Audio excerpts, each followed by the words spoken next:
This is a May Luna Media production. Hey, and welcome to Synaptic Soul, the podcast where science meets spirit, and we get real about the beautiful and brutal and magical mess of being human. I'm your host, Ava Marie Anderson, writer, mystic, multidimensional mischief maker. Quick disclaimer, you may hear the occasional snort, sigh, dramatic flop from my two French bulldogs, Rocky and Rambo. They're the soundtracks of my life, my soul companions, and honestly, the real stars of the show. Someday we'll dedicate a full episode to their role in my daily rituals, emotional healing, and wild spiritual life. But for now, just know that they're always close by, snoring their support. Let's dive in. So let's begin with something bold and biologically true. Human beings are not wired for facts. We're wired for story. The brain doesn't perk up when you give it a list of data points. It perks up when you say, "Girl, let me tell you what happened." And then suddenly the whole system leans in. Your neurons start buzzing. Your breath shifts. Your emotional body goes on high alert, ready to feel what's coming next. Because somewhere deep in our DNA, we remember that stories are survival. Your brain, yes, even yours on a Monday before coffee, is a pattern-seeking machine. It's not interested in raw emotion and information unless it has something to do with it. But the moment you wrap information in a narrative, it gets sticky. The moment that you add a beginning, a middle, and an end, boom, hippocampus lights up. The amygdala gets involved. The motor cortex and visual cortex show up to the party. Story literally turns of your brain than just about anything else. And it's not just about lighting up the brain regions like some sort of psychedelic neuroscience Christmas tree. It's about the type of engagement that happens. So let's talk mirror neurons, the MVPs of empathy. When you hear someone describe a visceral experience, your brain doesn't just understand it, it feels it. If I say, "I stepped barefoot on a hot sidewalk and yelped like a banshee," there is a good chance that your toes curled in sympathetic pain. And it's not your imagination. That's your neurons simulating the experience inside of your body. It's the biological echo of my story becoming your sensation. And this, my love, is why we are so affected by books and films and podcasts and even a good TikTok monologue. When we see someone crack open emotionally, when we hear the tremble in their voice or the glint of rage in their eye, we feel it. We're not just hearing about their heartbreak, we're mirroring it. Our brains and all their brilliant messiness are designed to merge for a moment. And that's the foundation of storytelling's power. It's resonance. And now, here is where the magic gets molecular. When a story hits us right in the feels, our brains release oxytocin, which is a neurochemical associated with bonding and trust and love. And yeah, it is the same chemical released during orgasm and childbirth and deep eye gazing with somebody that you can't decide if you love or want to strangle. That's oxytocin, and it flows generously when we hear emotionally authentic stories. So storytelling is not just a cognitive exercise. It is a full body neurochemical experience. This is the same mechanism that allowed our ancestors to survive by passing on wisdom. "Don't eat the red berries near the cliff" turns into, "Let me tell you what happened to Cousin Mako when he got curious with the red berries." Like, boom, you are now invested. And now you remember. And then here's the kicker: neuroplasticity. Every time you tell your story, especially if you've never told it before or if you tell it in a new way, you're creating new neural pathways. You're not just recounting an event, you're reshaping the map in your mind. And you're building new meaning around something old. You're literally evolving. This is why therapy works, why journaling is a spiritual act, and why sometimes crying in the shower while narrating your own drama out loud is actually healing. You're not just releasing emotion, you're rewriting your neural architecture. And when you do it consciously and with an intention, that's when it becomes alchemy. Now, let's talk about the stories we don't tell. And you know which ones. They're the ones that you've edited to sound more socially acceptable, or the ones that you skipped over to keep people comfortable, or the ones that you buried so deep even you forgot the real version. And those stories are still alive inside of you, and they're hungry. They are locked doors in your nervous system.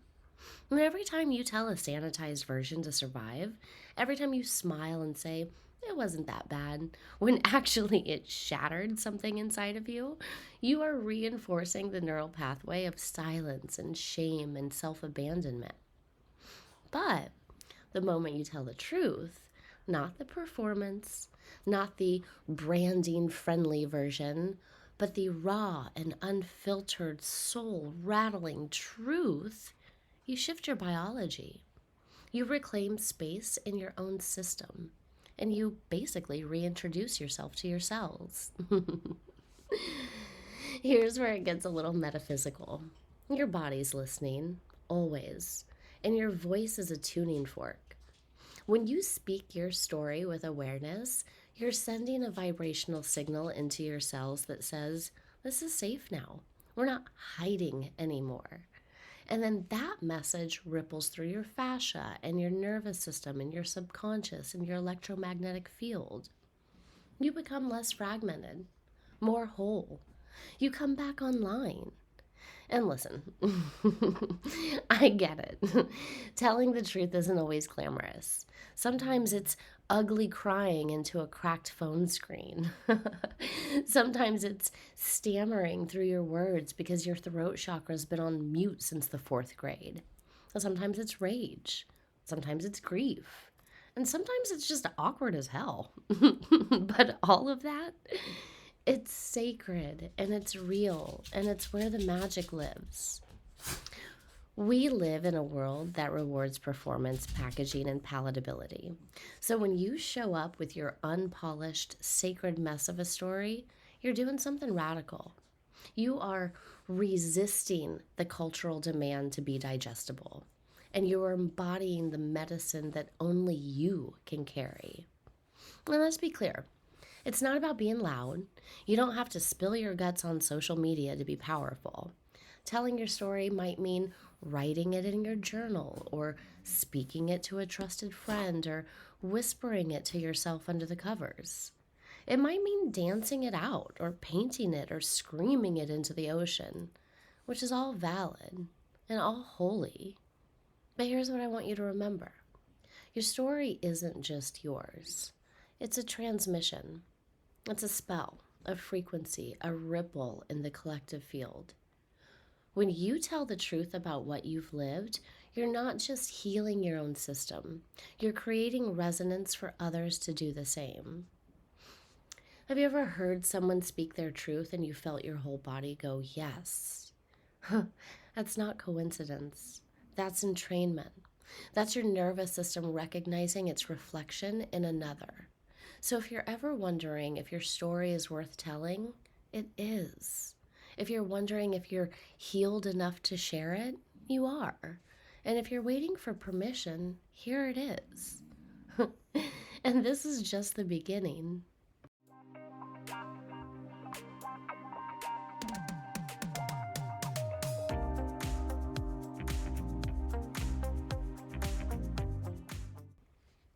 So let's take a breath. Let's rewind. Let's remember what we know in our bones. Before apps and microphones and algorithmic validation, there was the fire, there was the circle, there was the drumbeat of heart and earth and story vibrating through soil and skin and soul.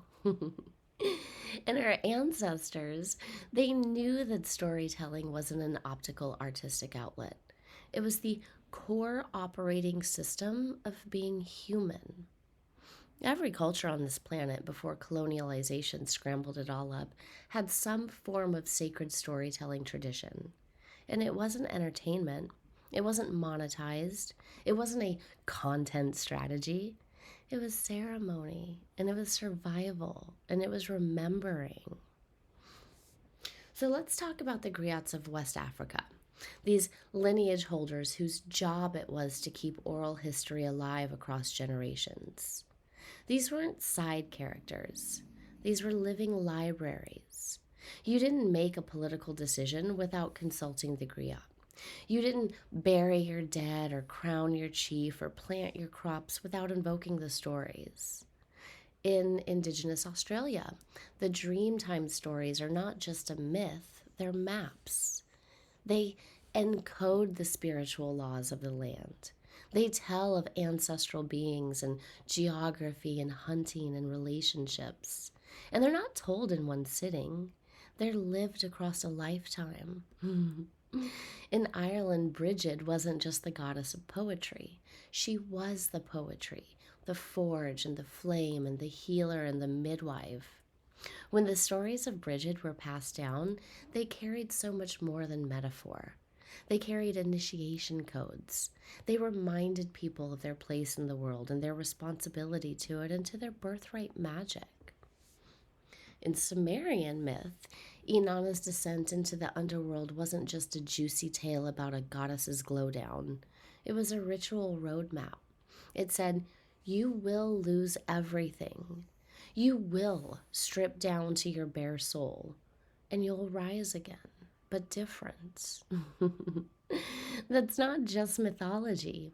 It's a trauma healing template. And then in Egypt, Isis and Osiris weren't just romantic figures. They were the cosmic mechanics. Isis gathers the scattered pieces of Osiris to resurrect him, not because she's codependent, but because rebirth requires honoring the broken parts. That myth teaches us how to grieve and how to alchemize. So do you see the pattern? Our ancestors weren't telling stories to kill time. They were transmitting survival codes and spiritual teachings and emotional fluency and cosmological frameworks through metaphor and through myth. These stories changed as needed, but the function never did. Story was the original healing modality, and it didn't require degrees or branding. All it required was presence and maybe a willingness to be in relationship with the land and the people and the unseen. Now let's talk about the fire. The fire was more than warmth. It was the original sacred technology. When people sat around it, they didn't just share stories, they regenerated. Nervous systems relaxed, laughter synced breath, grief was metabolized communally. Witnessing was built in. You didn't need to pay for a therapist because you had the circle. And the circle had rules. When you spoke, you were heard. No one interrupted you. No one jumped in with advice. The circle knew how to hold space because it was the space. And now, contrast that with today. You post your truth on Instagram and instantly brace yourself for judgment, trolling, or worse. Crickets, silence. The void of the algorithm, or the slow death of being misunderstood. But in the old way, you didn't have to be viral. You didn't have to be articulate. You just had to be honest. And then came the break. Colonialism didn't just steal the land. It stole the story. It replaced oral traditions with written text and then elevated certain texts as truth and deemed everything else as superstition. Entire cultures were gaslit. The griots became uneducated, the medicine women became dangerous, and the wisdom keepers became targets. You want to talk about collective trauma? That's it. When the channel between the past and the present is broken, the soul gets disoriented. When the story is interrupted, the people forget who they are. And when capitalism entered the chat, things got even more insidious. Now, story wasn't sacred, it was a commodity. Sell your story, monetize your pain, perform your vulnerability. Story became branding. Relatability became currency, and somewhere in there, the sacred thread got tangled. But yet, here we are, still telling, still whispering, still circling, even if the circle is now a Zoom grid or a podcast feed or a late night voice note between soul sisters. Because something in us remembers. Something in our DNA still glows when someone says, once upon a time, or there's something I've never told anyone, or my favorite. This might sound crazy, but our blood hums and our breath stills and our hearts lean in. Because story isn't just what happened, it's how we make meaning. It's how we metabolize our existence. It's how we offer the oracle of our life to the collective pot and say, here's what I learned in the fire. And maybe that's why storytelling feels so intimate, because it's not just about expression, it's about belonging. When someone truly listens to your story without trying to fix it or minimize it or spin it into something digestible, you feel real and seen and validated and rooted. That's ancestral. It's memory and it's medicine. So, how do we reclaim this for the modern life? Well, maybe start by honoring the fire, in whatever form it takes for you. Maybe it's a weekly story circle with friends. Maybe it's starting your own podcast. Maybe it's writing to your ancestors in a journal. Or maybe it's simply learning to speak without apologizing, to share without softening the edges for somebody else's comfort. And remember, you don't owe anyone your most painful stories, but you do owe yourself the truth, the real truth, the messy truth, the sacred truth, the truth that lives under the story you've been telling just to survive. Because that deeper story, that's the one that ancestors are waiting for.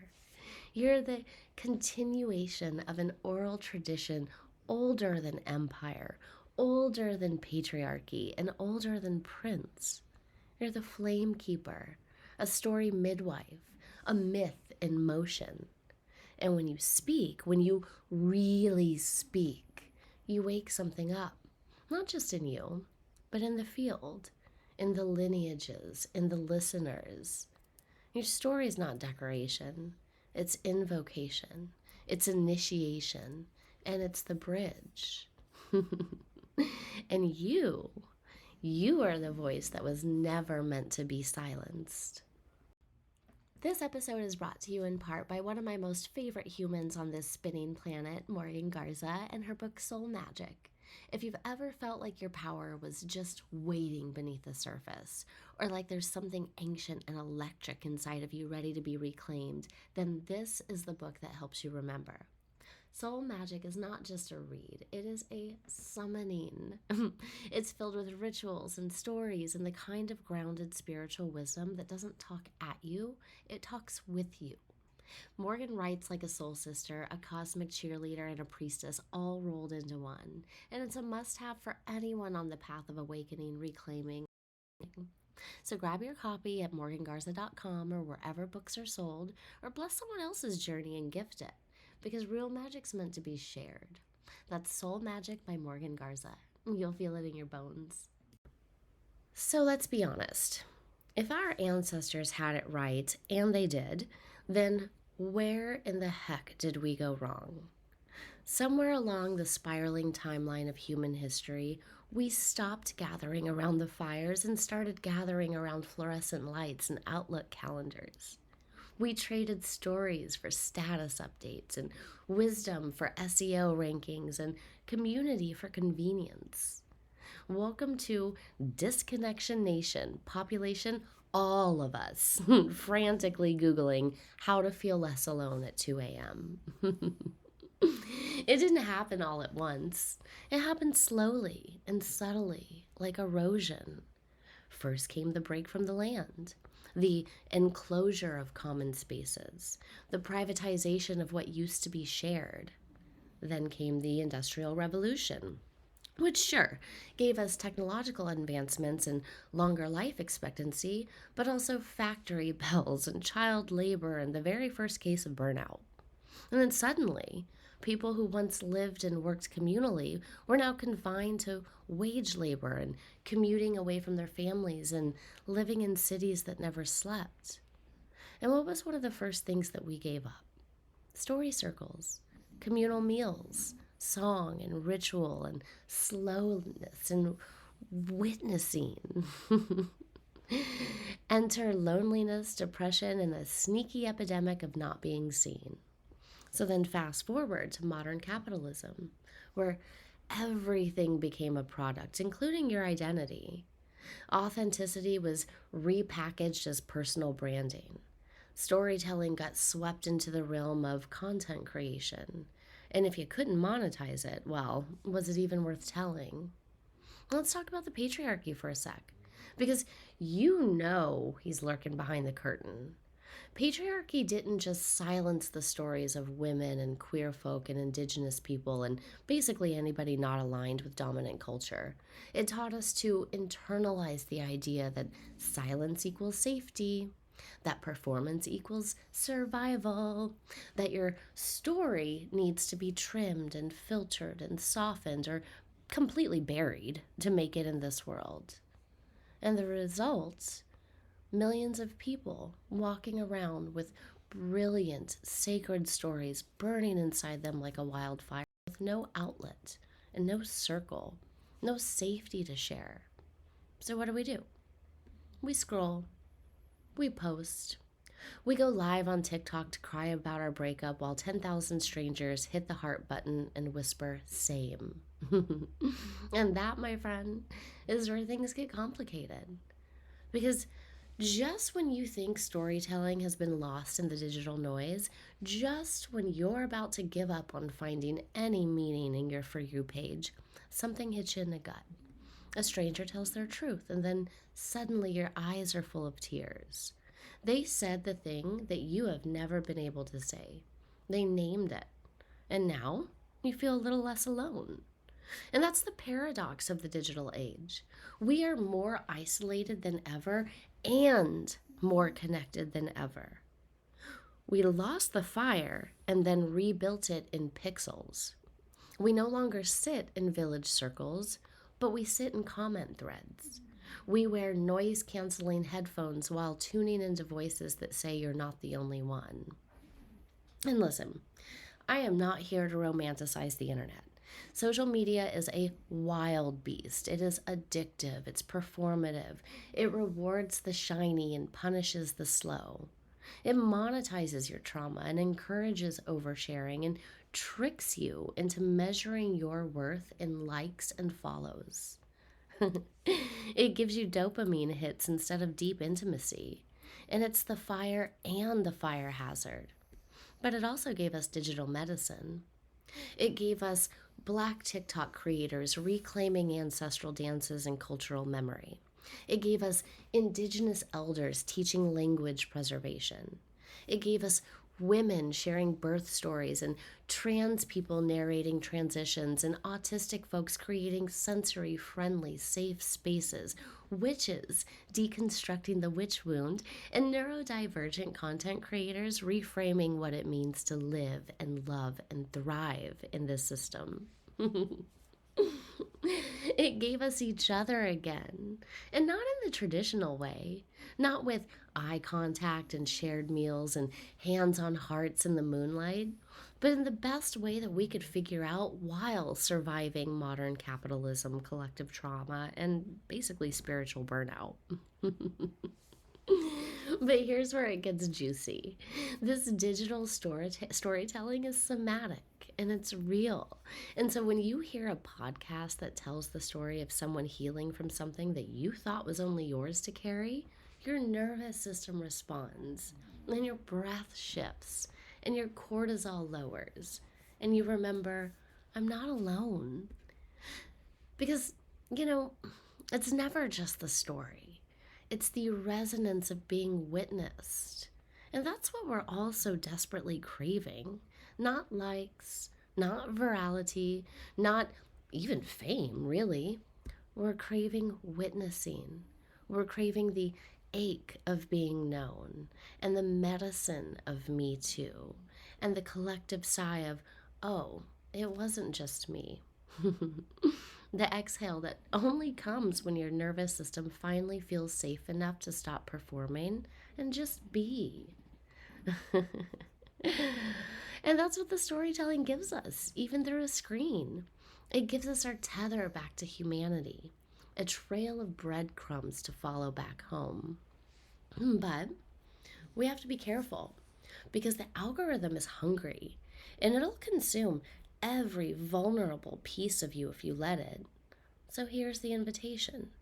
Don't just perform your story, own it, reclaim it. Tell it with your whole chest and not your carefully created persona. Tell it as ritual, as an offering, as an act of spiritual resistance against the pressure to be anyone other than who you are. And then tell it in ways that feel nurturing. You don't owe the internet your entire trauma archive, but what you do owe yourself is the gift of authentic expression, even if your only audience is your ancestors. Because let's not forget, they're watching, and they're cheering, and they're weeping when you finally say the thing they were never allowed to. They're rejoicing when you break the silence they had to swallow. That when you speak, you complete something, you close a loop, and you're free more than just yourself. You free them too. And so maybe the fire is here after all, and maybe it never left. Maybe it's in your AirPods, in your voice memos, in your Instagram stories, in your podcast downloads, in your journal entries, in your unposted rants. Maybe that fire now glows in little blue dots that say typing across a screen. Maybe it's not gone. Maybe it just changed form. And maybe, just maybe, the algorithm doesn't stand a chance against the frequency of your truth. So speak it, reclaim it, and when you do, watch what lights up. Not just in you, but in everyone that hears you and thinks, finally, somebody said it.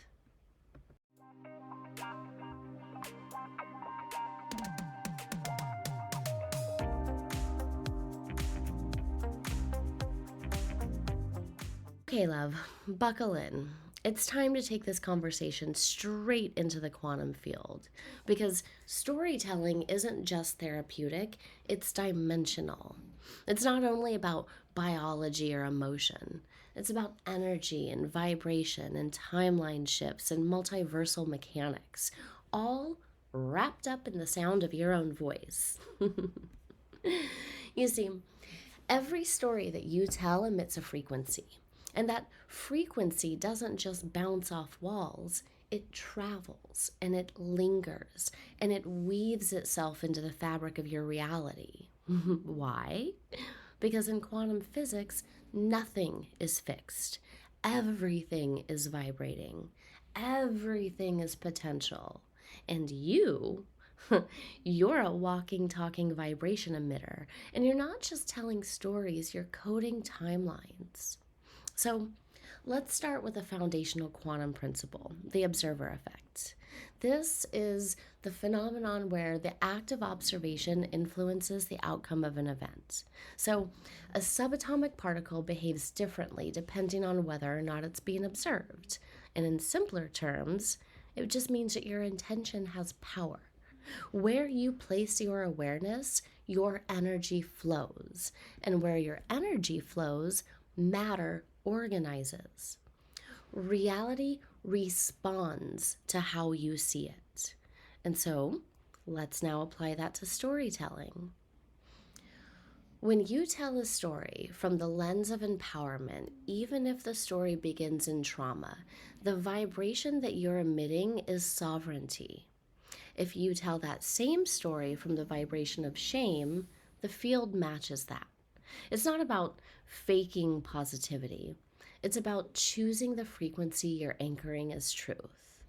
And this is why two people can live through similar events but tell completely different stories and then manifest radically different lives.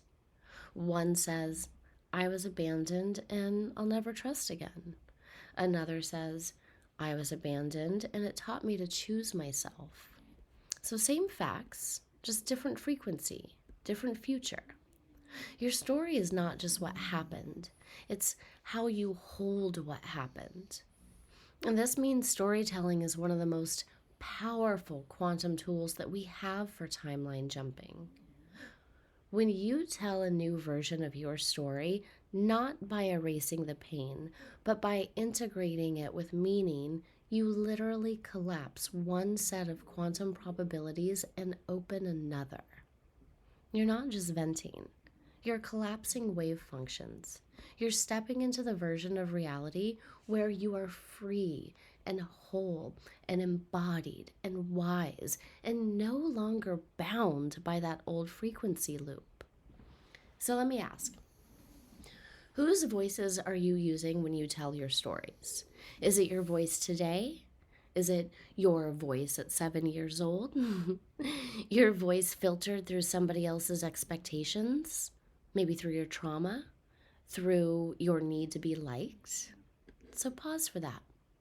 Because if the frequency of your story is still being narrated by your wounded self, it's okay.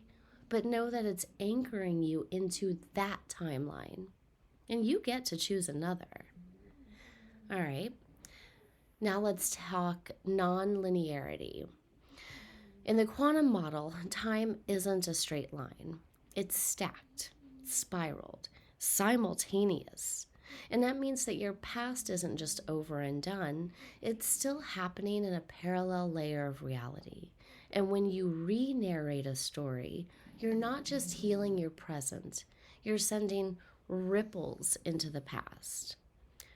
You're changing how that memory is held in your energetic field. You're sending love to your former self and telling them, we made it out, we're okay, and here's what we learned. And then that changes everything. That's why your inner child work is so potent. Why guided journeys into past versions of you can be so transformative. You're not time traveling, you're frequency aligning. You're syncing up your current vibration with the wisdom that version of you never had access to. So let's talk about voice for a second. Not metaphorically, but literally. Your vocal cords are vibrating tissue. Your words carry frequency. Every syllable carries intent. Sound moves matter. It's called somatics. Look it up. Sound creates shape. And what are your stories if not long form spells casting vibrational blueprints into the field? Think of every time you said, I always mess things up, or nothing good ever lasts, or I'm just not meant to be seen. You aren't just sharing feelings, you're broadcasting. You're casting spells, repeating old programs, and looping old realities. But the second you become aware of that loop, you can break it. You can shift the narrative from, this is just how I am, to, this is the story I've been telling, but not the one that I'm choosing anymore. And that's quantum agency. That's reality creation. That's when the storytelling becomes alchemy. And don't forget, frequency is contagious, dude. You can ever notice how someone's vulnerability cracks you wide open? Or how a public story of healing stirs something ancient inside of you? That's entrainment. It's quantum resonance. When one vibration hits another and then syncs up. So when you speak your truth with clarity and presence, you're not just healing yourself, you are sending out a harmonic that allows others to meet you there. And then the field changes, and the room shifts, and the ripple goes out. You become a tuning fork for coherence. And that's why not every story has to be told with words. Some are told through presence, through art, through movement, through the energy that you carry when you walk into a room, no longer hiding what once haunted you. You embody the new story. And that's the highest frequency there is. You stop telling the story and start being the transmission. That's where storytelling becomes transcendent. It's not just narrative, it's vibration. It's the unseen ripple of your frequency aligning with the truth of who you are becoming. So if you take nothing else from this episode, take this. You are always broadcasting. Every thought, every belief, every story you carry is radiating out into the field. You don't need to be perfect. You don't need to have it all figured out. You just need to be intentional. Choose your story like it matters because it does. Choose it like it changes things because it will. And when you tell it next, tell it like a spell. Speak it like the timeline you want to live in. Tell it from your healed self, even if your current self still doubts it. Because that's the quantum leap. That's the spark.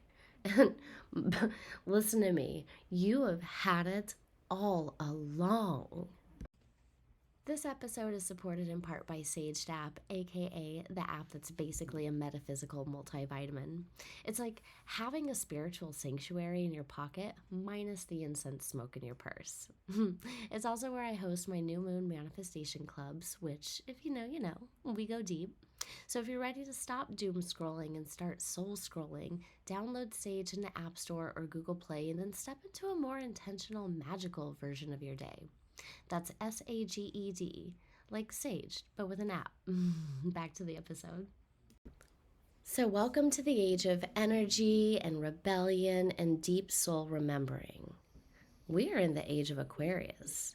And this isn't just an astrological vibe shift. It is a full-blown resonance of voice, of truth, of weird and wild and unapologetic expression. And the most revolutionary thing that you can do in this age is tell your story out loud, on purpose, and with magic. See, Aquarius is ruled by Uranus, the planet of disruption and innovation and electricity. This is the age that doesn't want your polish. It just wants your frequency. It wants the messy and the mystical and the moment when your voice cracks and your heart opens and something ancient and alive pours through. In this age, your voice is your technology. It's not about speaking loudly. It's about speaking real. Because your story, when told with intention, becomes a vibrational key. And when you speak your truth, you're not just expressing, you are casting a spell. And that spell is not only for you, it ripples through the collective field. It reaches into your bloodline, healing the mouths that stayed shut for survival. It speaks across dimensions to ancestors who could not. It echoes forward into timelines not yet lived, preparing a softer path for those that come next. And let's pause here for a second, because I know the resistance is real. Maybe you've been silenced before. Maybe you were told to be quiet or not take up space, to make it pretty, or to not say it at all. Maybe you tried to speak and no one listened. Or maybe your voice shakes every time you open your mouth. It's not weakness. That's memory. That's a nervous system remembering past shutdowns and trying to protect you. But in the age of Aquarius, your voice is liberation. You don't have to shout. You don't have to make a podcast or write a book or stand on a stage unless you want to. Reclaiming your voice can look like writing letters to your younger self. It can look like finally telling a friend what really happened that night. It can look like singing in the car when you used to keep it quiet. It can look like standing in the mirror and saying, "This is who I am and I'm not hiding anymore." It is that simple and that holy. Because here's the thing in the Aquarian era. Community is coming back, but not in the old way. Not in the tribal, we all have to be the same kind of way. but in the soul constellation kind of way. Digital covens, online temples, group chats that feel more sacred than a Sunday Mass. People are finding their people through resonance, and that resonance begins with story. When you tell your truth, not the filtered performance ready truth, but the raw and trembling soul truth, you send out a signal. And that signal attracts your people and your timeline and your next expansion. Your voice becomes that tuning fork, that lighthouse in a spell. And now let's talk about what that spell can look like in real life. Maybe you sit with a notebook and you write out your old story, the one that's been keeping you stuck. And then you rewrite it from your future self, the version of you that's already lived through it, who found the gold in the rubble, and that's spell work. Maybe you speak your story into a voice memo every morning. Or maybe you light a candle, call in your ancestors, and tell the truth that you've been avoiding. That's spell work. Maybe you speak your dreams aloud, even if you don't know how they'll happen. Or maybe you tell the story of your future as if it's already written. Maybe you look in the mirror and say, I'm no longer who I used to be. That's the real spell work. Because the words that you speak hold intention, and intention shapes the quantum field. And here's something beautiful. The more you tell your story, the more it evolves. That story you used to tell from a place of pain, it starts to become the one of power. And not because the pain disappears, but because you've metabolized it. You made meaning. You've spun thread from the shadow and created a tapestry that nobody else could ever weave. And that's your legacy. This is your offering. And the world needs it. Not a perfected version of you, not a Pinterest-ready, algorithm-approved version of you, but the real you, the one who's still figuring it out, the one who's scared but speaks anyway, the one who turns trauma into art and confusion into connection and silence into spell.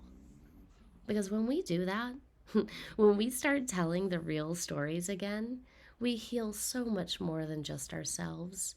We heal the field. We rewrite the culture. And we remember what it means to be human together. So as we close this episode, I want you to ask yourself, what story have I been afraid to tell? And whose voice is missing from the narrative that I've been living? And what would happen if I let my truth be louder than my fear? You don't have to answer perfectly. You just have to begin. So start with a whisper, with a journal, with a reel, with a voice note, with a poem, with a prayer. Just speak your spell. And know that every time you do, you bring us all a little closer to the truth. And this is what it means to be in the Aquarian age. This is what it means to be sovereign and soft and fierce and human and holy. This is what it means to light the fire again with your own voice as the spark. I'll meet you there. Until then, keep telling the truth. Keep tuning into your frequency. And keep trusting that your story is not a detour. It's literally the path. If you loved this episode, be sure to hit that subscribe button and leave us a glowing review. It helps more beautiful souls like you find this space. Because your words matter, your energy ripples, and every review is like a little spell of support for the Synaptic Soul mission. So until next time, stay curious, stay cosmic, and keep waking the F up.